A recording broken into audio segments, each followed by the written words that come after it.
मुंबई महाराष्ट्र के उप मुख्यमंत्री एवं शिवसेना शिंदे गुट प्रमुख एकनाथ शिंदे की तबीयत बिगड़ने के बाद उन्हें ठाणे के एक निजी अस्पताल में भर्ती कराया गया है। इस बीच विधायक बच्चू कडू ने उनकी कार्यशैली की सराहना करते हुए कहा कि शिंदे अत्यधिक मेहनत करते हैं और देर रात तक कार्यकर्ताओं व आम लोगों से मिलते रहते हैं, लेकिन अब उन्हें अपनी सेहत का भी ध्यान रखना चाहिए।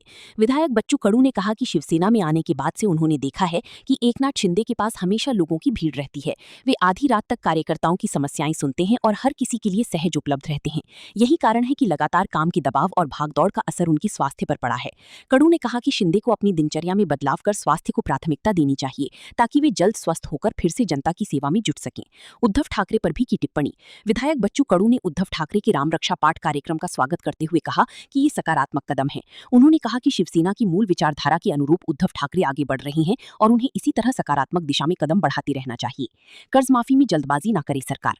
राज्य सरकार की कर्ज माफी योजना पर बोलते हुए बच्चू कडू ने कहा कि यदि आवश्यक हो तो योजना की अंतिम तिथि 2-3 दिन और बढ़ाई जा सकती है, लेकिन किसानों के हितों से जुड़े मामलों में कोई त्रुटि नहीं रहनी चाहिए। उन्होंने सरकार से अपील की कि सभी तकनीकी और प्रशासनिक खामियां दूर करने के बाद ही योजना को अंतिम रूप दिया जाए ताकि किसी पात्र किसान को नुकसान न हो। मी सेनेत प्रवेश केल्यापासून पाहतोय का सारखी गर्दी असतं। एखाद्या सामान्य कार्यकर्त्याला भेटायचं म्हटलं तर शिंदे साहेब सहज उपलब्ध होतात आणि 12-12, 1-1, 2-2 वाजेपर्यंत कार्यकर्त्यांना भेटणं, लोकांच्या समस्या सोडणं, एवढ्या प्रचंड संपर्क त्यांनी ठेवलेला आहे। आम्ही बरेचदा म्हणतो का यामध्ये काही बदल केला पाहिजे, स्वतःसाठी काही थोडं तरी जगलं पाहिजे, कारण तुम्ही जर व्यवस्थित तब्येत सांभाळली नाही तर या सगळ्या अडचणी तुमच्या शरीराच्या वाढत जाईल।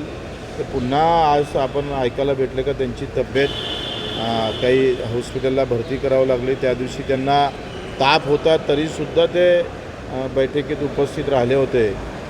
24 तास कामात राहणारा माणूस आणि आता इतर पक्षांच्या तब्येती बयकल्यामुळं त्यांना स्वतःची तब्येत शरीरानं थोडं दम शांत राहायला सांगितलं असावं। मला वाटतं त्यांनी थोडीशी आता विश्रांती घ्यावी थोडीफार स्वतःच्या तब्येतीसाठी आणि ते लवकर बरे व्हावे आणि पुन्हा लोकांच्या लोकसेवेमध्ये त्यांनी रुजू व्हावं अशी प्रार्थना करतो।